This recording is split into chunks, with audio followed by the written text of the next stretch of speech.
Merci d'être là pour cette nouvelle émission. Aujourd'hui, nous sommes à Lyon pour rencontrer Laurent Debacker, un homme de communication avec une longue carrière à Radio France, comme notamment animateur de matinale. Aujourd'hui, écrivain avec quelques particularités que nous allons découvrir. Bonjour et bienvenue sur la route des romanciers. Bonjour Laurent Debacker. Bonjour Franck.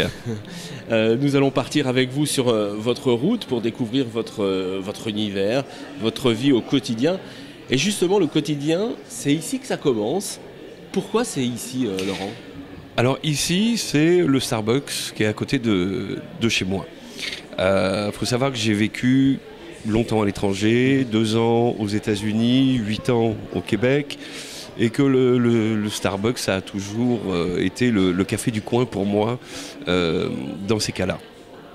Et puis pourquoi ? Parce que quand on travaille chez soi, qu'on est devant son écran d'ordinateur et qu'on tape, qu'on écrit, il y a un moment où il faut faire une pause.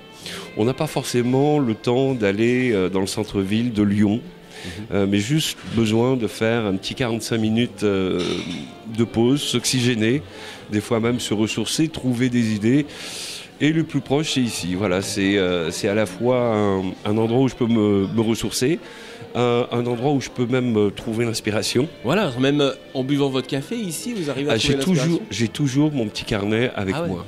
Alors ça se passe comme ça, il faut écrire, il faut capter les idées comme ça au fur et à mesure. C'est-à-dire que ça vient n'importe quand. Hier, j'étais tranquillement dans le lit, avant de m'endormir, en train de lire, puis j'ai eu des idées qui me sont passées par la tête. Hop, je me suis relevé, j'ai pris mes notes et je vais écrire ça ce soir ou demain. Voilà, ça vient n'importe où. Et puis il y a aussi des fois où il y a des gens qui sont à côté de vous, qui parlent. Et on se dit, tiens, j'aurais peut-être ça à raconter sur eux, même si je ne les connais pas vraiment. Ou, tiens, ils parlent d'un sujet qui peut intéresser mes lecteurs.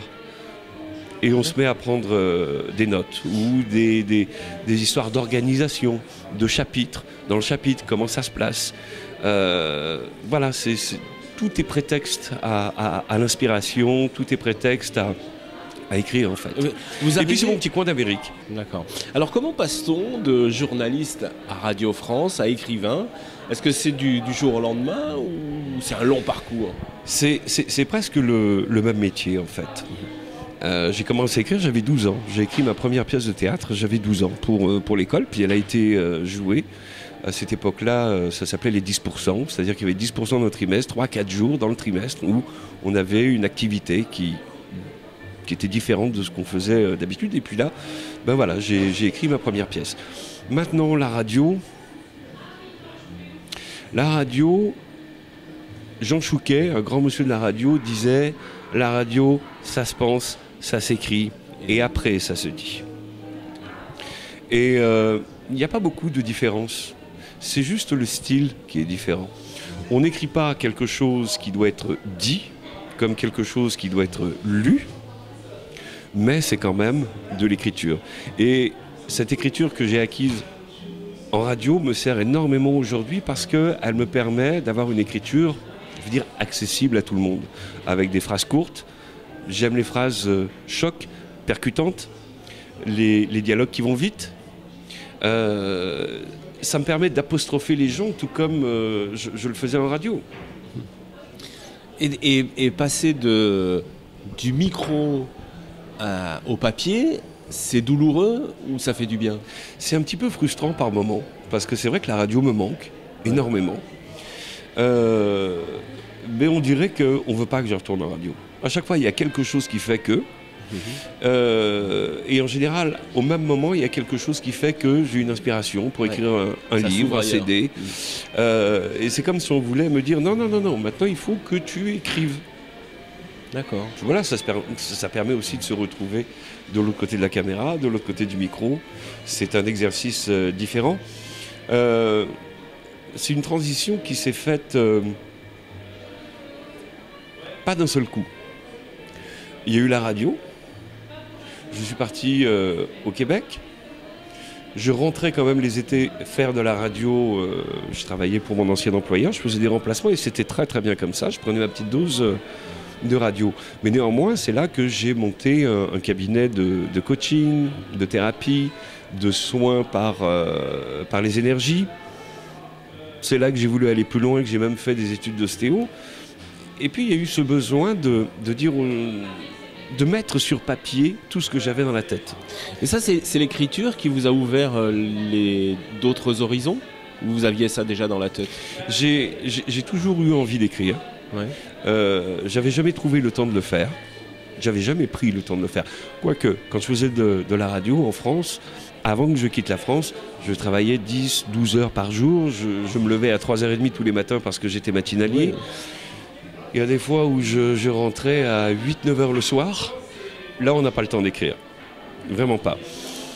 Et ça a été cette envie de mettre sur papier pour me vider la tête. Ah d'accord. C'est un petit peu comme ils font dans Harry Potter, où ils prennent la baguette magique, ils sortent les souvenirs pour se vider la tête. Là, c'est un petit peu la même chose. Le livre que je suis en train d'écrire en ce moment, c'est vraiment du coaching, de la PNL, de l'EMDR. Et je me dis, waouh, c'est formidable. Une fois que j'aurai mis tout ça sur papier, j'aurai la tête vide, ouais, et je vais pouvoir acquérir maintenant de nouvelles connaissances. Il faut faire de la place. D'accord. Ouais. C'est salvateur. Ça vous ouvre en fait des perspectives d'écrire, puisque ça vide d'un côté, ça remplit. Exactement. Et il y a les romans qui vont venir aussi, puisque j'ai quand même 4 projets de romans. Et c'est la même chose, c'est en moi, ça bouillonne. Il faut vraiment que je raconte ces histoires-là pour enfin penser à d'autres choses. Alors Laurent Debacker, vous écrivez des livres, mais vous éditez aussi des CD. Alors oui, c'est votre particularité, racontez-nous, qu'est-ce que c'est? Ce sont des CD qui sont tous en lien avec la spiritualité, le bien-être. Il y en a qui vont appeler ça des méditations. Moi, je dirais plutôt que ce sont des CD qui vont permettre d'accéder à des domaines qu'on ne connaît pas forcément. Là, le CD que je suis en train d'écrire, qui a même déjà été enregistré, en fait, qui va accompagner le livre que je suis en train d'écrire. Voilà, c'est ça la particularité. C'est la complémentarité du livre. Ouais. Et ça, c'est tout à fait original. C'est très original. J'ai un éditeur qui fait ça. Ouais. Et c'est formidable parce que le livre, c'est du coaching pour dire aux gens, allez-y, bougez-vous, avancez. Mais je leur dis aussi, vous ne pouvez pas avancer si vous avez des programmations au fond de vous qui vous empêchent de le faire. Et pour reprogrammer correctement l'inconscient, eh bien là, on fait appel au CD. Et là, c'est vous qui racontez, c'est vous qui parlez dans le CD ou... C'est exactement comme une séance de PNL ou de MDR avec moi en cabinet. Et alors, ça s'écoute de temps en temps, au fur et à mesure, ou d'un seul trait? Alors, ça dépend des programmes. Ça dépend des programmes. Mon premier CD qui s'appelait, livre et CD qui s'appelait Guérir avant 2012, c'était à faire autant qu'on le voulait. Celui-là, ça va remuer des choses bien ancrées qui, pour la plupart du temps, remontent aux 12 premières années de la vie. Je dirais c'est un petit peu en fonction des gens, la capacité d'absorption. Voilà, il n'y a pas de temps prescrit. Néanmoins, il faut le faire. Pas juste l'écouter, il faut le faire. Il faut le faire. Ouais. Et puis, il y a des CD tout seul. Voilà, j'ai écrit, mon premier CD s'appelait Les Enfants de l'amour. C'était un CD en fait pour programmer les fœtus et les nouveau-nés pour qu'ils soient en forme, pour qu'ils soient performants, pour qu'ils se sentent bien, pour qu'ils vivent dans l'amour, dans la sérénité. J'en ai fait un aussi pour faire des régressions, aller fouiller dans ses vies antérieures.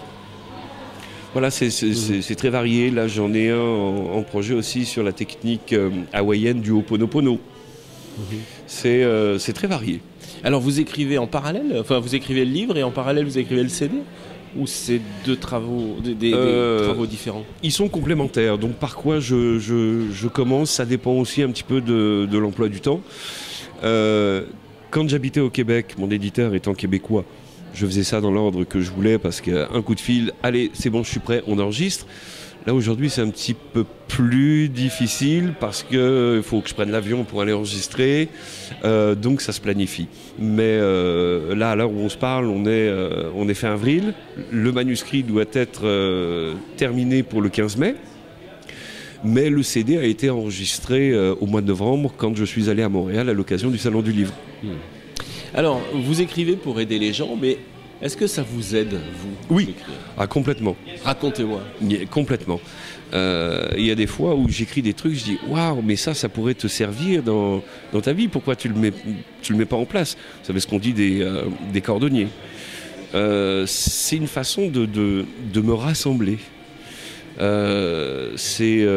Oui, ça m'aide. C'est vraiment le regroupement de tout ce que je peux faire ou dire aux ceux que j'appelle souvent des élèves en coaching. Ah, des élèves. Oui, c'est des élèves de la vie qui ont besoin d'apprendre à se défaire de leur programmation, à se défaire de ce qui les empêche d'avancer, qui les retient.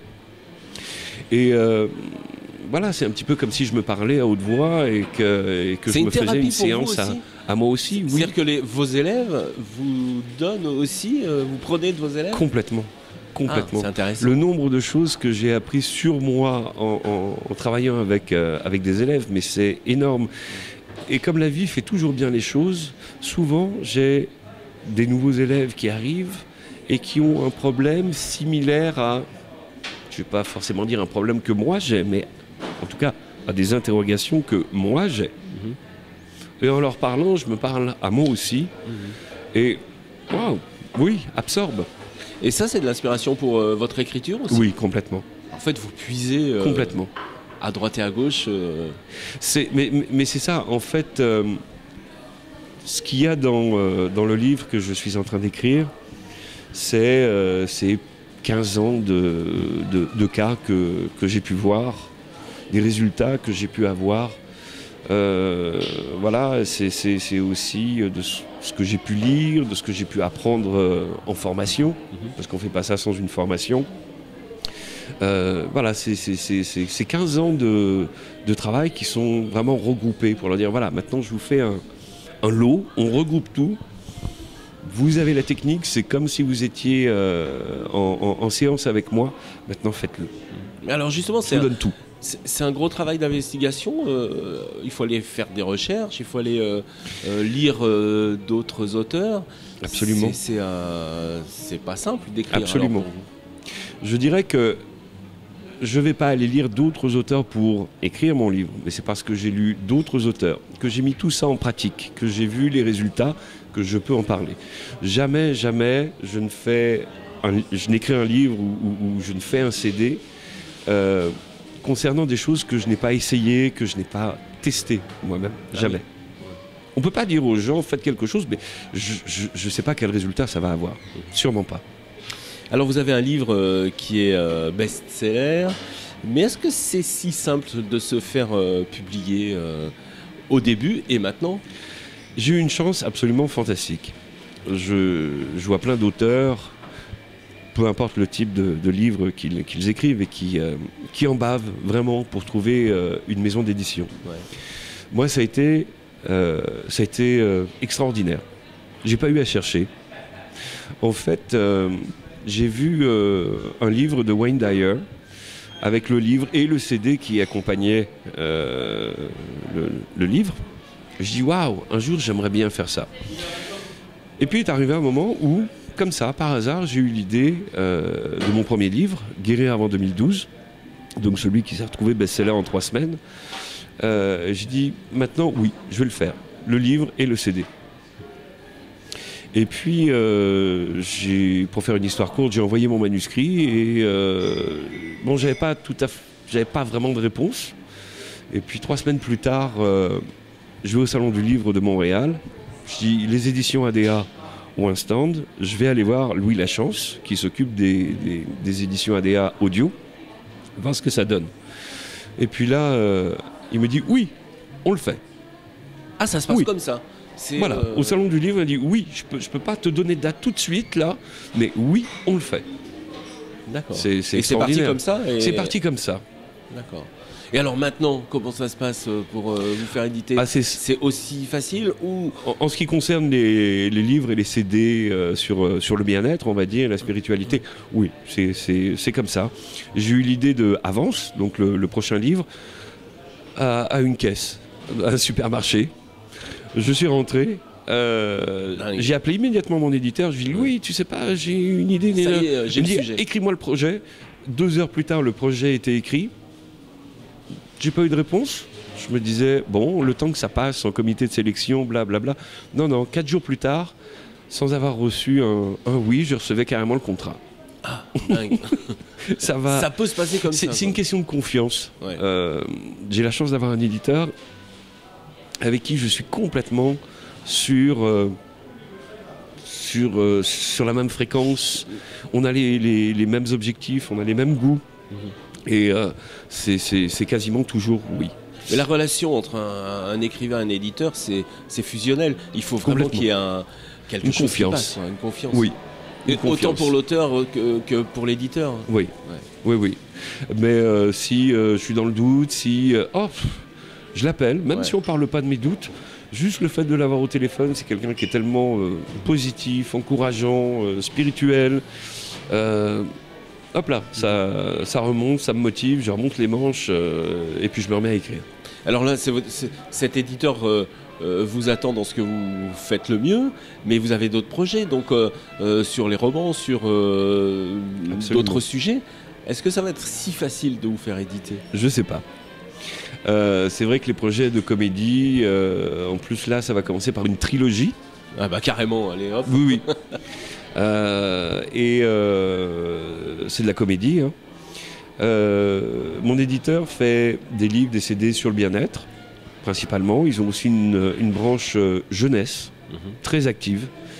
Des livres de chevaliers, de vampires, de tout ce qu'on peut trouver là maintenant qui plaît aux ados. Maintenant, la comédie, ils font pas beaucoup. Alors on verra. Ah, je vais écrire. Donc je vais écrire, je vais proposer et puis. Ça va être un nouveau départ aussi, alors, du coup. Complètement. D'accord. Complètement. Et ce challenge. Et c'est là qu'on rejoint vraiment le monde de la radio. Parce que quand on fait de la radio, en général, on donne du bonheur, on donne du plaisir, on donne de la joie aux gens. Parce que si le micro s'ouvre puis qu'on est triste à mourir, ça fonctionne pas. Ouais. Là, j'ai envie aussi de faire rire les gens, de les amuser, de les emmener dans un voyage, dans mon imaginaire avec des personnages rocambolesques, très typés, auxquels il va arriver plein de choses. C'est comme la radio, c'est du rire, c'est de la bonne humeur, voilà. Alors, on parlait des éditeurs, mais maintenant avec Internet, il y a les réseaux sociaux. Est-ce que ça vous aide, les réseaux sociaux, pour faire découvrir votre nouvelle aventure ou pour faire découvrir vos livres ? Est-ce que ça vous aide, les réseaux sociaux ? Non, pas plus que ça. Ouais. Pas plus que ça. Je dirais que j'ouvrirai sans doute une page dans les réseaux sociaux pour la comédie. Sinon, tous les gens qui sont mes amis sur les réseaux sociaux savent ce que je fais. Souvent, ils viennent à moi parce qu'ils savent ce que je fais. Mais souvent, ils sont déçus parce que sur mes profils, de temps en temps, effectivement, je mets des belles phrases, des choses inspirantes, mais sinon, je suis comme tout le monde. Je mets aussi des blagues, je mets aussi des choses qui me révoltent. Voilà, il ne faut pas venir sur mes profils pour trouver de la spiritualité. J'ai de la difficulté avec les gens qui sont ou tout l'un ou tout l'autre. Je pense que l'être humain est tout à la fois. Et dire le contraire, c'est franchement se voiler la face. Alors oui, il y a le côté spirituel, mais oui, il y a le côté gueulard, il y a le côté parfois même, je veux dire, un peu grivois. Je m'en cache pas, un de mes auteurs préférés, c'est Frédéric Dard, quoi. Et lire un bon San Antonio, moi je me poile, mais c'est incroyable.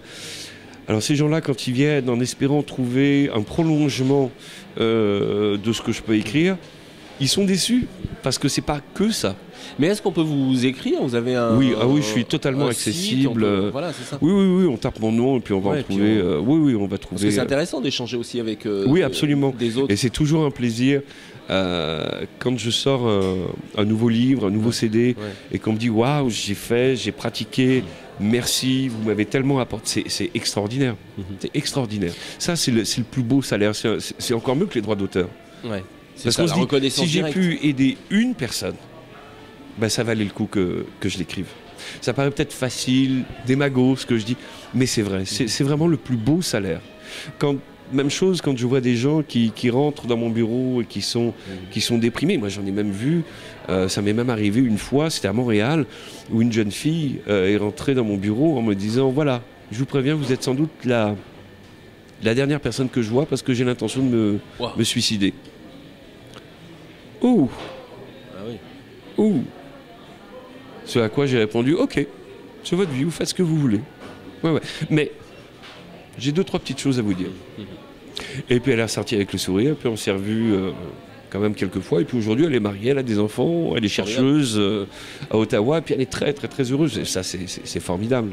Alors vous nous parlez souvent du Canada, je crois que ça vous a vraiment pris ce pays. Ah oui, une grosse partie de mon cœur est au Québec, oui. Alors aujourd'hui vous êtes à Lyon. Oui. Cette ville est inspirante pour vous? Vous allez où quand vous allez à Lyon? J'adore Lyon. Ouais. Ça c'est le privilège quand on est écrivain.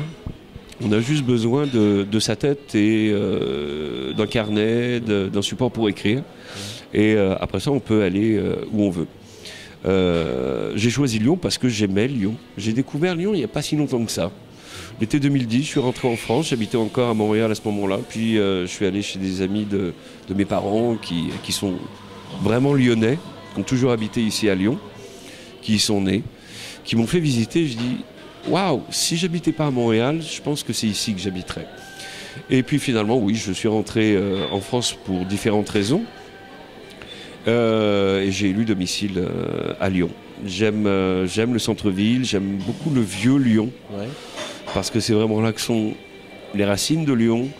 J'aime autant le côté un petit peu encastré du vieux Lyon que Fourvière, où on a une vue absolument extraordinaire. Aller me balader à l'amphithéâtre romain, c'est quelque chose d'extraordinaire. C'est vraiment un ressourcement. Et alors vous allez où? Les petites places. Est-ce que vous partez au hasard, comme ça vous vous laissez perdre ça arrive. Dans le vieux Lyon? Ça arrive, oui. Je me dis, je sais pas où je vais. Allez, je prends le métro et je descends à Bellecour et on verra. D'accord. Alors il y a des fois, j'opte pour la foule de la rue de la République. Mais il y a des fois où je prends le pont et puis je vais du côté de Saint-Jean, du côté de la cathédrale, monter aux arènes. J'aime les petites places, les petits coins. J'ai ce besoin de bulle. J'aime bien avoir du monde autour de moi, mais je crains toujours un petit peu cette foule anonyme qui vous noie, qui se noie dans cet anonymat où tout le monde ressemble à tout le monde presque.